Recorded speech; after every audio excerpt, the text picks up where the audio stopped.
இப்போ நம்ம previous year TNPSC questions பார்க்கலாம். சுவாசித்தல் குறித்த கீழ்க்கண்ட கூற்றுகளில் எவை சரியானவை?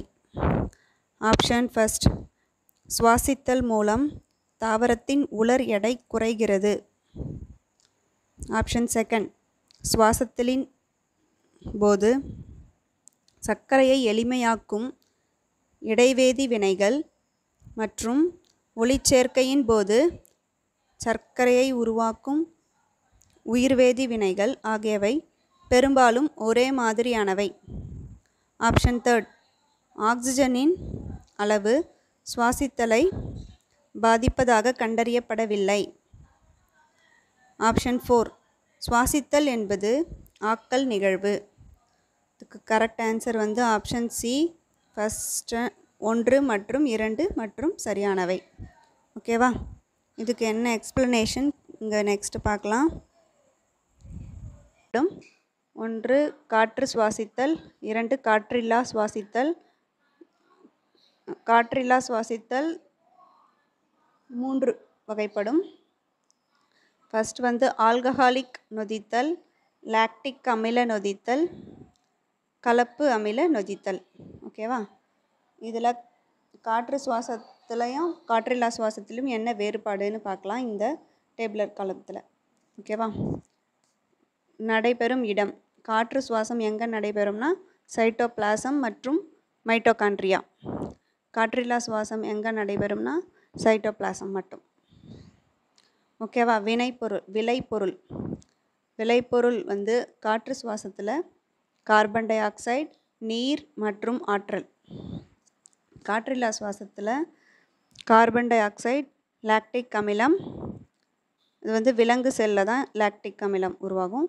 எத்தனால் தாவர செல்லில் உருவாகும் மற்றும் ஆற்றல். இதன் தேவை, காற்று சுவாசத்தில் என்னென்ன தேவை நமக்கு? ஆக்சிஜன் மற்றும் குளுக்கோஸ் மூலம் ஆற்றல் உருவாகிறது. காற்று சுவாசத்தினால நமக்கு என்ன கிடைக்குதுன்னா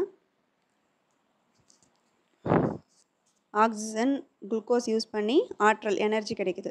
காற்றில்லா சுவாசத்தில் ஆக்சிஜன் மற்றும் குளுக்கோஸ் தேவையில்லை. ஆற்றல் உருவாக ஆக்சிஜன் மற்றும் குளுக்கோஸ் தேவையில்லை. காற்று சுவாசத்தில் ஆக்சிஜன் தேவை, குளுக்கோஸும் தேவை. காற்றில்லா சுவாசத்தில் ஆக்சிஜனும் குளுக்கோஸும் தேவையில்லை. இரண்டுத்துலேயுமே ஆற்றல் உருவாகும். ஆனால் வெளிப்படும் ஏடிபி எண்ணிக்கை பார்க்கும்போது காற்று சுவாசத்தில் அதிகம், 38 ஏடிபி. காற்றில்லா சுவாசத்தில் 2 ஏடிபி. ஓகேவா? தாவரங்களின் சுவாசம் தொடர்பான டிஎன்பிஎஸ்சி முந்தைய ஆண்டுகளில் கேட்கப்பட்ட சில கேள்விகள் இங்கு கொடுக்கப்பட்டுள்ளது. கேள்வி 1, பின்வருவனவற்றில் எது தாவரங்களின் சுவாசத்துக்கு பொறுப்பானது? பதில், மைட்டோகாண்ட்ரியா. கேள்வி 2, தாவரங்கள் சுவாசிக்கும் போது வெளியேற்றும் வாயு எது? பதில், கார்பன் டை ஆக்சைடு. கேள்வி 3, தாவரங்களில் ஒளி சேர்க்கை ஏற்படும் இடம் எது? பதில், இலைகள். கேள்வி 4, தாவரங்களில் ஸ்டோமாட்டாவின் முக்கிய பணி என்ன? காற்று பரிமாற்றம். கேள்வி 5, ஒளிச் சேர்க்கையின் போது தாவரங்கள் எதை வெளியேற்றுகின்றன? பதில், ஆக்சிஜன். கேள்வி 6, தாவரங்களில் எங்கு சுவாசம் அதிகமாக நடைபெறுகிறது? இலைகளில். பதில், இலைகளில். கேள்வி 7, ஒளிச் சேர்க்கையின் போது பின்வரும் எது தாவரங்களில் தேவைப்படும்?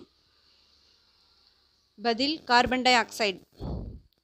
கேள்வி 8, தாவரங்கள் சுவாசத்தை எப்பொழுது செய்வதில்லை? பதில், எப்போதும் சுவாசிக்கின்றன. கேள்வி 9, தாவரங்களில் ஸ்டோமாட்டாவின் துவாரங்கள் எப்பொழுது திறக்கும்? பதில், பகலில். கேள்வி 10, தாவரங்களில் ஏடிபி, அடினோசைன் ட்ரைபாஸ்பேட் உருவாகும் இடம் எது? பதில், மைட்டோகாண்ட்ரியா. கேள்வி 11, தாவரங்களில் காற்று பரிமாற்றத்தின் போது உட்புகும் மற்றும் வெளிப்படும் வாயுக்கள் யாவை? பதில் ஆக்சிஜன் மற்றும் கார்பன் டை ஆக்சைடு. கேள்வி 12. தாவரங்களில் சுவாசத்தில் பயன்படுத்தப்படும் உட்கருவாய் எது? பதில் இலைகள். கேள்வி 13. தாவரங்களில் ஒளிச்சேர்க்கையின் மூலம் சர்க்கரை உருவாக்கப்படும் இடம் எது? தாவரங்களில் ஒளிச்சேர்க்கையின் மூலம் சர்க்கரை உருவாக்கப்படும் இடம் எது? பதில் குளோரோபிளாஸ்ட். கேள்வி 14. பின்வரும் எது தாவரங்களில் நீர்மட்சி அதிகரிக்க உதவுகிறது? பதில் இலைகளில் உள்ள ஸ்டொமட்டா. கேள்வி 15. தாவரங்கள் அடிப்படையில் காற்று பரிமாற்றம் நடக்கும் இடம் எது? பதில் செல் மெல்லோ.